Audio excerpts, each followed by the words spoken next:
Box 13, with the star of Paramount Pictures, Alan Ladd, as Dan Holliday.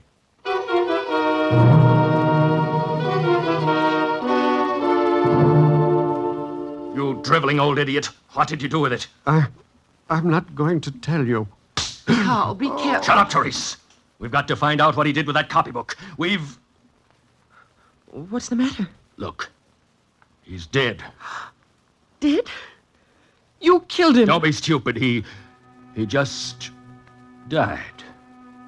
There's no one can prove anything. Just keep your mouth shut and help me find out what he did with the copybook.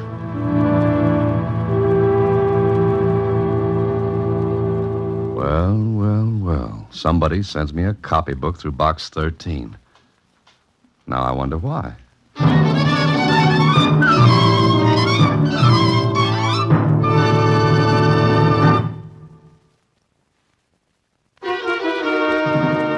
And now, back to Box 13 and Dan Holliday's newest adventure, The Sad Night.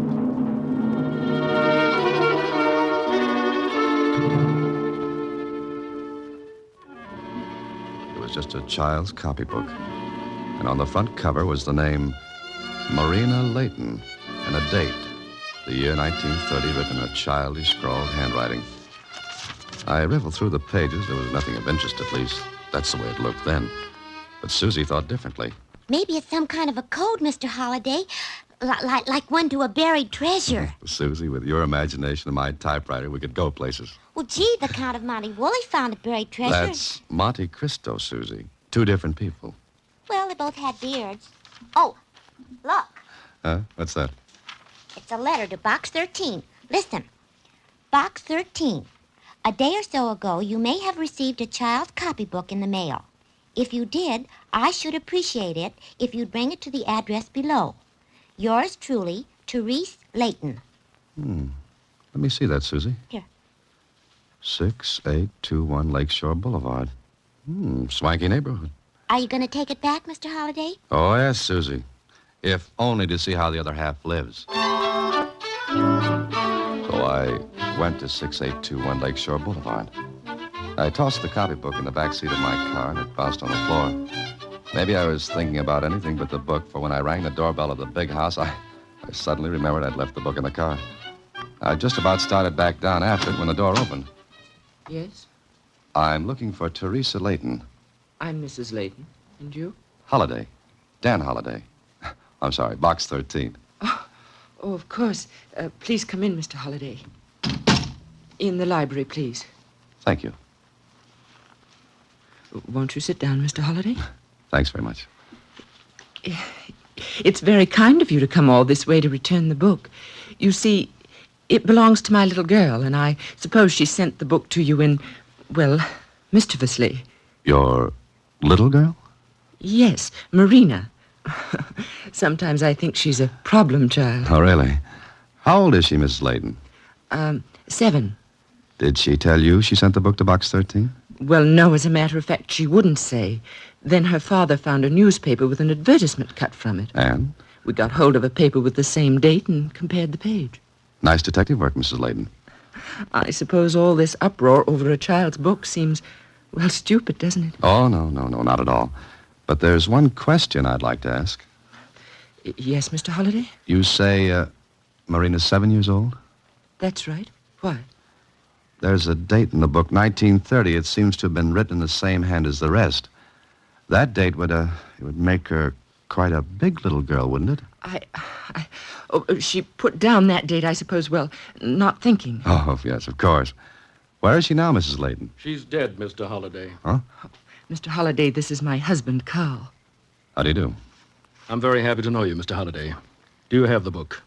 You get right to the point, don't you? Mr. Holliday, our daughter Marina is dead. We want the book merely for sentimental reasons. Well, I could understand that if your wife hadn't... Well, lied to you? Bluntly, yes. Therese, dear, will you excuse us? Yes. I'll be upstairs. My wife isn't well, Mr. Holliday. It's not an easy thing for me to say, but she imagines our daughter is still alive. Look, Mr. Layton, if I'd ever written a story with as many holes in it as yours, I'd be laughed out of the writing game. What do you mean? Your wife says Marina sent me the book.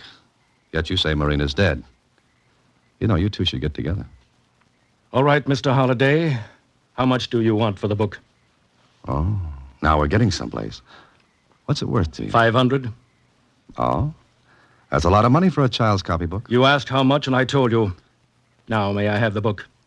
I don't think so. It's worth nothing to you, Mr. Holliday. Believe me, it's worth absolutely nothing to you. All right, maybe I'm just curious. Tell me why you want the book, and maybe we'll do business. I can't tell you. Or you won't tell me. Is that it? I want that book. Now. I haven't got it with me. You're lying. All right, search me. I haven't got it with me. I forgot it. You're going to be difficult. Look, the book was sent to Box 13, obviously not by you, your wife, or your daughter. You found out it was sent when you traced my ad, right? All right. That means someone else sent it to me. I'll return the book when I find out who and why. Mr. Holliday, I'm going to get that book. All right. We'll play a game. Book. Who's got the book? Now, goodbye, Mr. Layton. Goodbye, Mr. Holliday. You can find your way out, I hope. I think so. Oh, anytime you want to tell me the reason behind all this, we may be able to do business. I think we'll do business, Mr. Holliday. Later.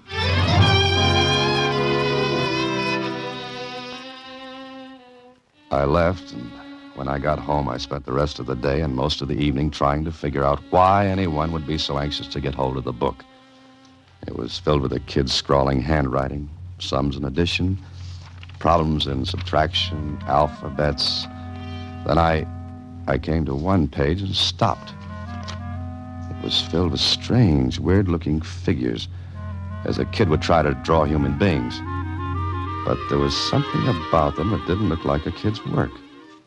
They were grotesque, almost fiendish faces and distorted, twisted bodies. And underneath were 3 words in Spanish: La Noche Triste, the sad night.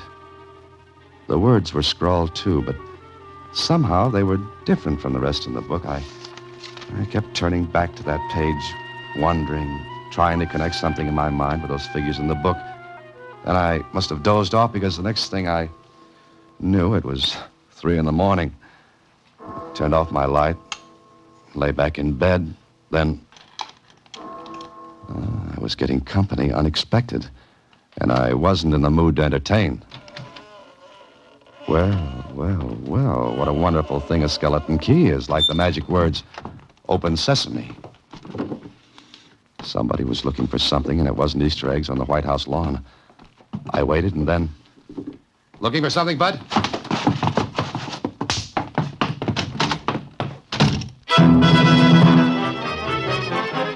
Whoever it was didn't wait for the floor show. I turned on the light. Yeah. He'd grabbed the book, but he had left a knife behind. One that I picked up with a handkerchief. If there were fingerprints, it would introduce me to the gent.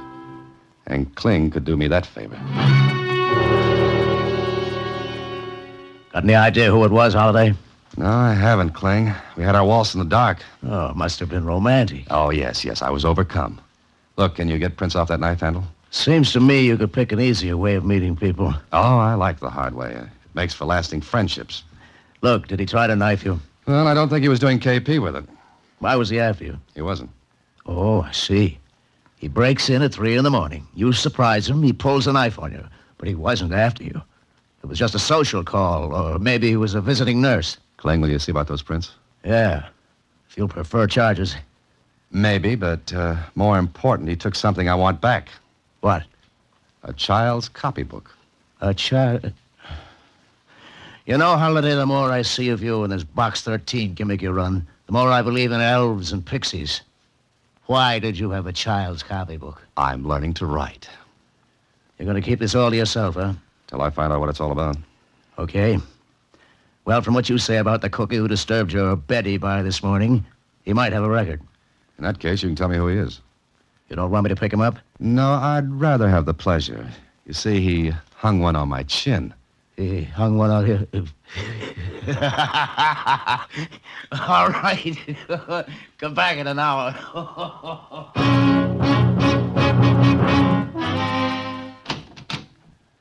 Oh, Mr. Holliday, Say, gee, I've been trying to get in touch with you all morning. No, I was at headquarters, Suzy. Oh, what'd you do? Oh, no, don't jump to conclusions.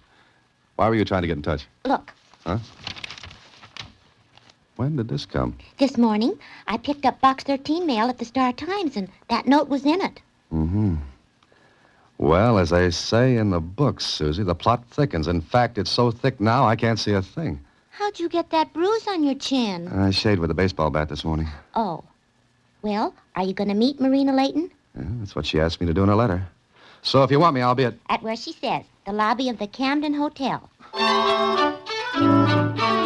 So I got to the lobby of the Camden Hotel. It wasn't hard to find Marina Layton. She was dressed as she said she'd be. I took a good look before walking over to her. She was about 24, not pretty, but with one of those faces that always says, wonderful day, isn't it? Okay, so maybe now I'd find out what all the excitement was about. I walked over. Oh, pardon me. Are you Marina Layton? Yes. And you're... That's it, Box 13. You know, I didn't think there was such a thing. I thought this would all turn out to be some sort of a joke. Oh? Well, do we sit here? If you like. Well, may I have it, Mr... Holiday. First name's Dan. All right. May I have the book, Dan? I haven't got it, Marina. But you must have it. Mark said he sent it to you. Oh, no. Another character in the show. And who's Mark? He was my father's dearest friend. But surely you ought to know that. Look, Marina, I don't know a thing. Wait a moment. Here's his letter to me. You want me to read it? Yes. Dear Marina, for years I've kept something from you that your father wanted you to have. Now I know someone else wants it. But you can have it by writing to Box 13, care of the Star-Times. I want to write more, but I don't dare. Just remember, your own name is a clue. Love, Mark. Well? Well, what? If your father wanted you to have what he gave to this Mark, why didn't he try to get it from me? Who? Who tried to get what from you? Your father and mother, That's crazy. My mother died when I was born, and my father disappeared almost 5 years ago. Oh, now it begins to make some sense. Not much, but a little. What are you talking about? The character who said he was your father, he wanted that copybook of yours. He must have found out in some way that Mark had it. But who was the man? I don't know. He said he was your father. I don't understand all this. Makes two of us. But listen, What's the matter? how do I know you're Marina Layton? But I am. Yeah, I guess you are. Because since someone already took the copybook from me early this morning, it'd be a little senseless to try to get it this way. All right, Marina, what do you know about a copybook? Yours, with the date 1930 written in it. Copybook? Mine? But nothing at all. Huh? Oh, now, wait a minute. All this business has to mean something. Don't you even remember a copybook? Why, I suppose I must have had one.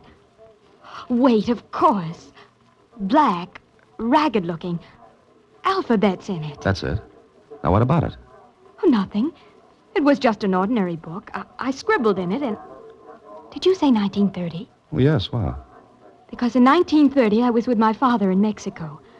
I had the book then because I was being tutored by Mark, and I used it for my lessons. Did you write anything in it that might be important? No, not a thing. Well, you must have. I didn't. Did you write the Spanish words, La Noche Triste? Why, that means the sad night. Yes, I know. Did you write them? No, I don't think so. Then your father must have. But why? Are you sure those words were in the book? Well, of course I am. Oh, would Mark know? Mark? Why, Mark's dead.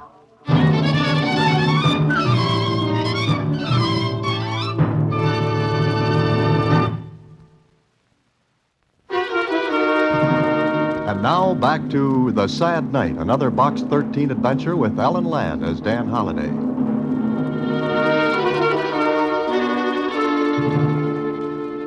We went to the place where Mark had lived. Yes, he was dead. Heart failure, the doctor said. But we learned something else. That he had had visitors the night he had died. And from the description of them, they could have only been the man and woman who posed as Marina's parents. And I learned a few things more from Marina. that her father was an archaeologist, and in 1930 he was excavating Aztec ruins outside Mexico City. It was on the way back to Kling's office in my car that she told me some more. Father disappeared in Brazil almost 5 years ago. Then the remains of his expedition were found. And your father? He died. But he left records, letters for the museum. And anything for you? No, nothing. Are you sure? Yes. Wrote letters to the museum, yet nothing for his daughter. Why do you say it like that? Doesn't it seem odd that he should leave letters and records for everyone but you? Yes, it does. There are a lot of things that seem odd. You wait here, Marina. I'll be right out.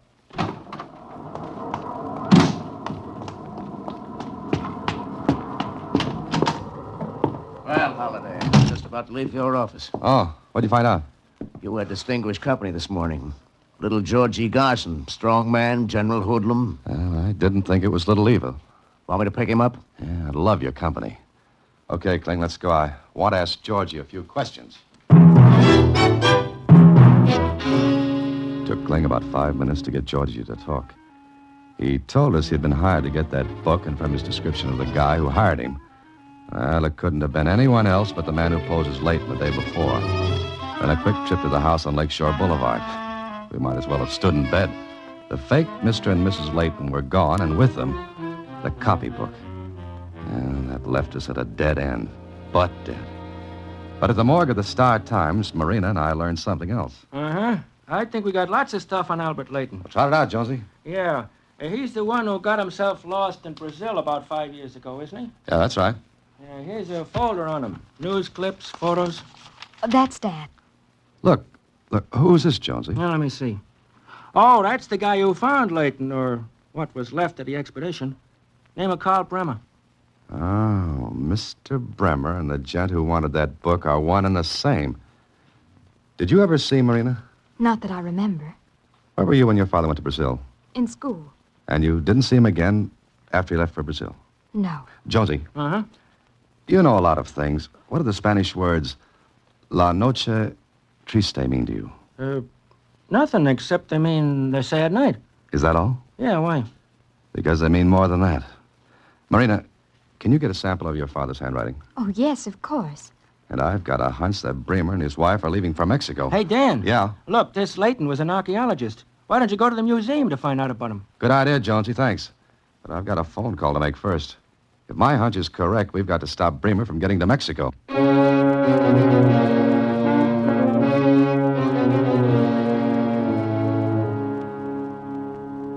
Let me get this straight, Dan.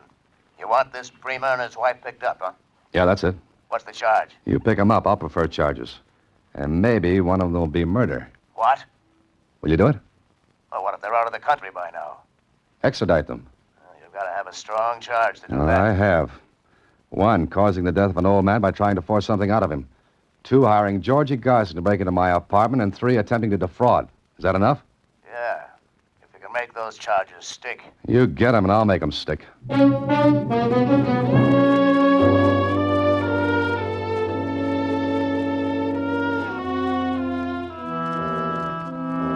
Marina got a sample of her father's handwriting. Is this what you wanted? You sure this is your father's handwriting? Of course. That's a letter from him, just before he left for the interior of Brazil. But the writing in the book, it was nothing like this. Well, maybe he didn't write it. He must have. Wait a minute. Mind if I write on the other side of this paper? No. Okay. Now watch. I'm right-handed. But suppose I write like this with my left hand. What's it look like? Just a scrawl. Sure, as a kid would write. As you would have written in 1930. But why would he have done that? To make it look as though you'd written it. Oh, that doesn't make sense. It does make sense if you realize that your father had learned something that was big enough to make him want to hide it. And where would he hide it? In a place no one would ever think of looking for it. A kid's copybook. No, he kept his notebooks. Everything he did was in his own notes. But not this. You were with him in 1930. What was he doing? Oh, I told you, working on the Aztec ruins outside of Mexico City. And what did he find? His findings were published. The museum has a Oh, the full... museum. What's the matter with me? Come on, Marina. Maybe we're getting someplace.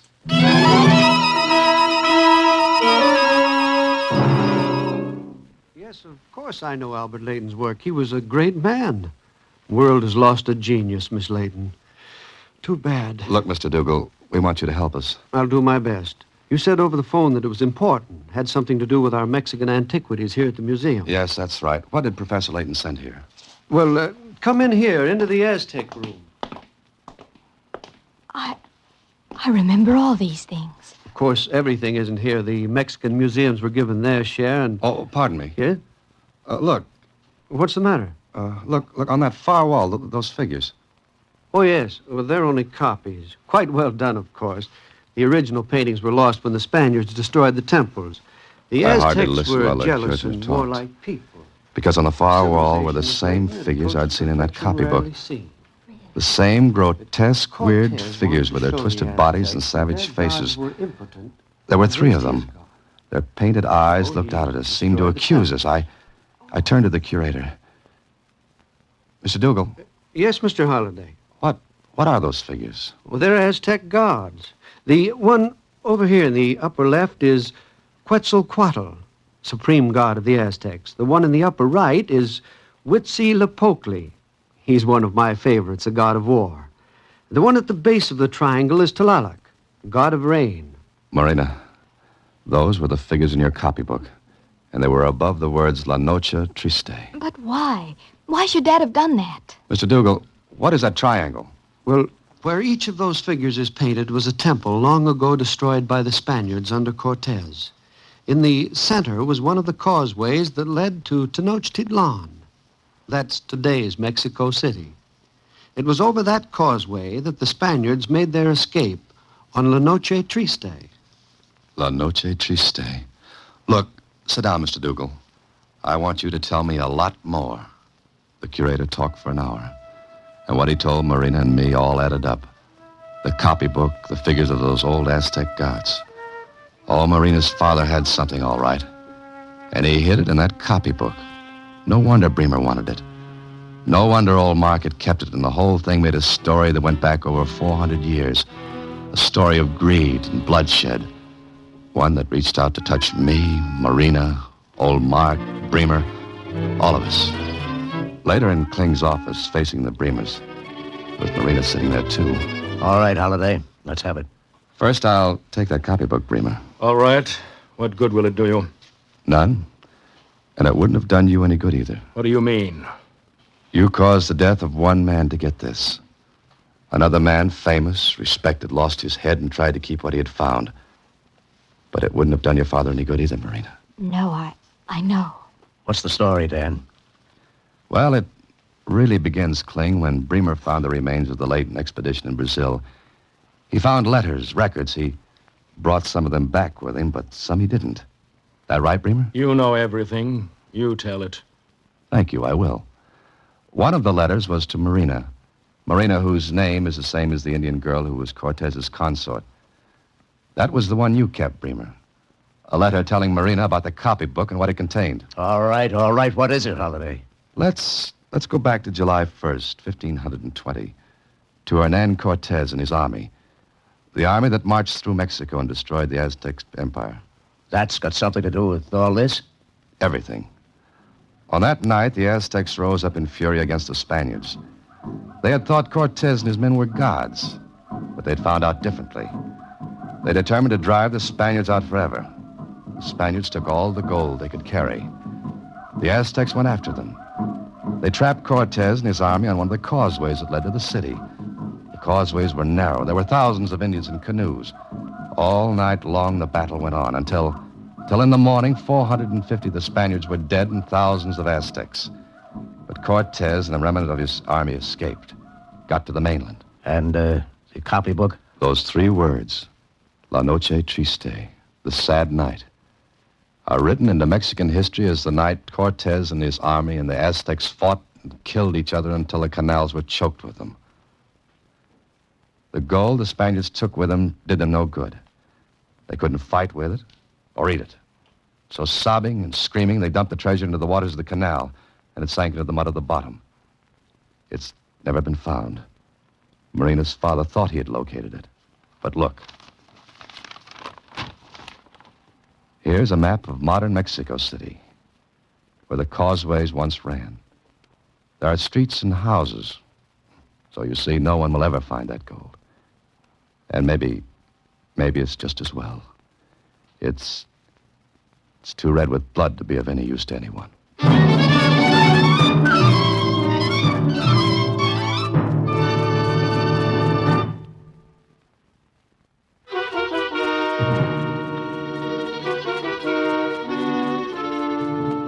But gee, Mr. Holliday, if all that gold's there, why doesn't somebody go after it? Oh, you too, Suzy? No, I guess not. But, tell me something, Mr. Holliday. What were the names of those Aztec gods? Winkin', blinkin', and nod. Good night, Suzy.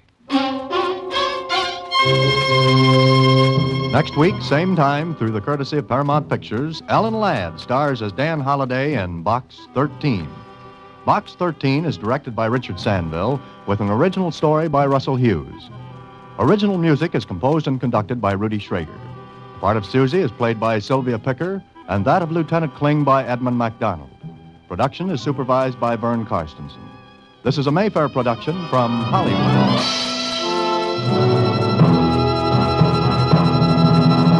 Watch for Alan Ladd in his latest Paramount picture.